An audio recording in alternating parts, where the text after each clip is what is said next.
Week 15 of the 2025-26 NBA season is over, which means it's time to run it back. This is Run It Back NBA Weekend Review Heat Edition. I'm Eric Labrador at thepeachbasket.net, covering the Miami Heat. This is the show where we recap the week that was in the NBA and then highlight the marquee matchup for the week to come for the Miami Heat.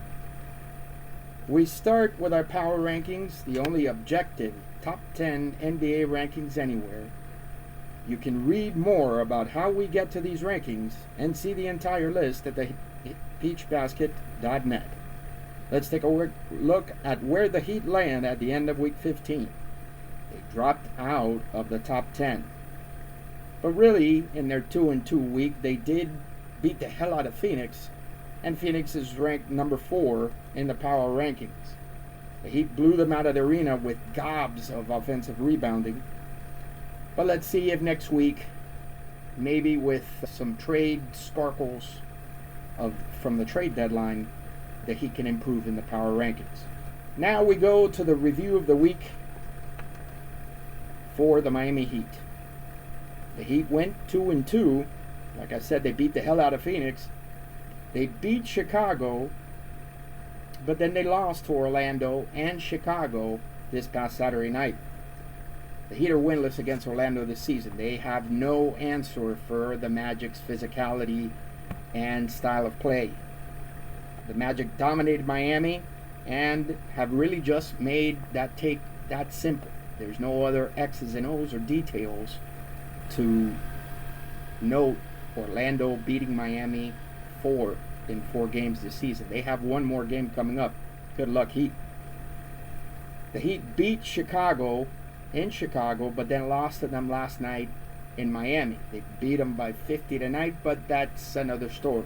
Ayo Dosunmu and Matas Buzelis in Miami yesterday. They scored 11 points and 10 points in the fourth quarter.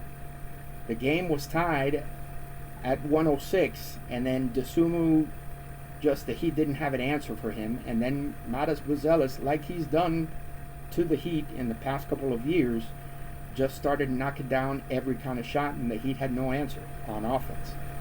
They went and they stole that game from the Heat.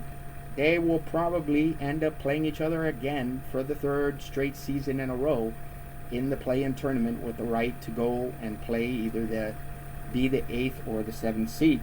Now moving on to our standout segment, Bam Adebayo. Now, there was on some shows takes on, and especially Heat beat writer Ira Winderman, talking about the possibility of trading Bam Adebayo. I'll give you this take right now. If the Heat ever trade Bam Adebayo, they will become a 15 to 25 win team per season.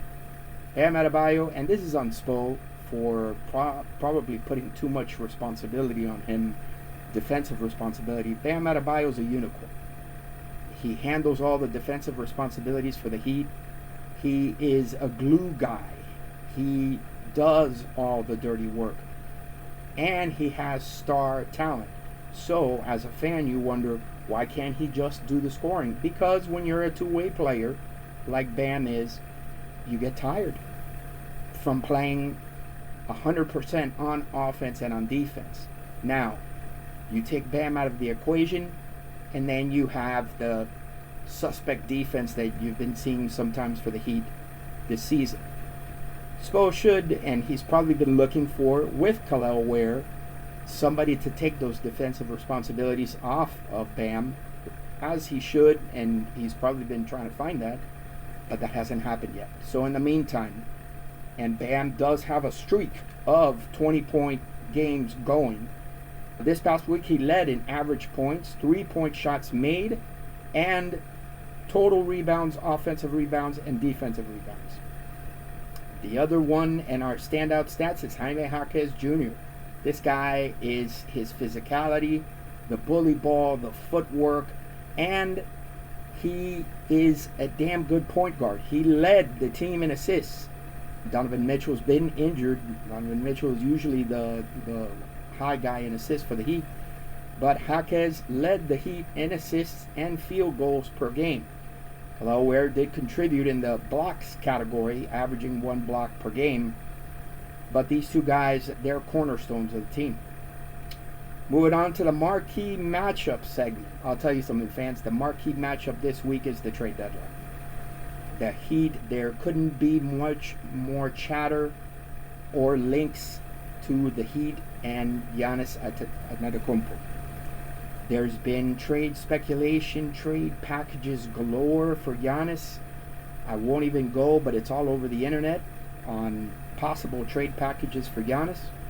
But Giannis can be passive at times. He's all but broken up with the Bucks. The only thing he has to do is say it, but he says it indirectly. But that is the marquee matchup this coming week. The Heat have also been linked in trade talks to Morant from Memphis. At first, it looked like that was a strong possibility, but then earlier this week, late last week, Ja said that he didn't want to leave Memphis and he didn't want to go and get traded anyway. So, don't know what to do with that. If the Heat are able to swing a package for Giannis by the trade deadline, it would be an 180-degree change for the Heat this season. It would be like if the Heat were in an arcade game and they got a mega super power-up that would allow them to get to the boss level. Other than that, they would go to the play-in level. So moving on to our full court press, or what I like to call the viral pressure segment of the show.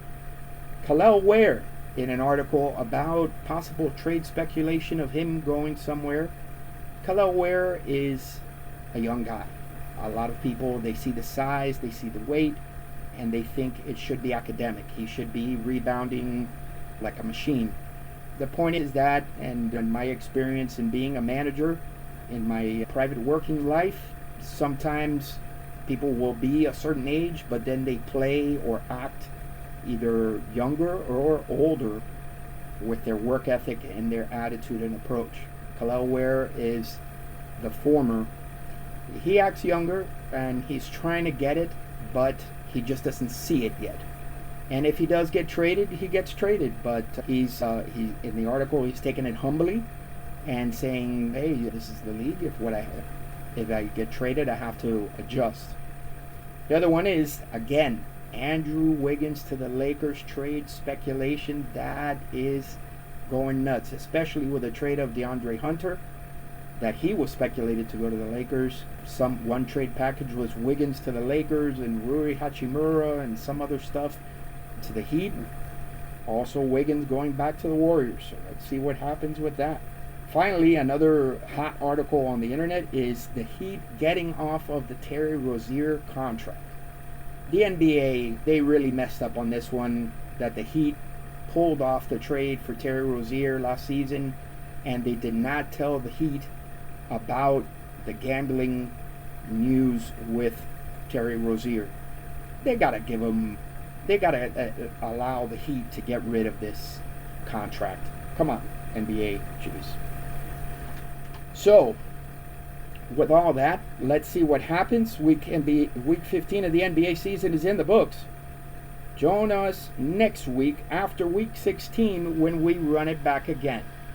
All right, it's great to be back with everybody, and let's keep going.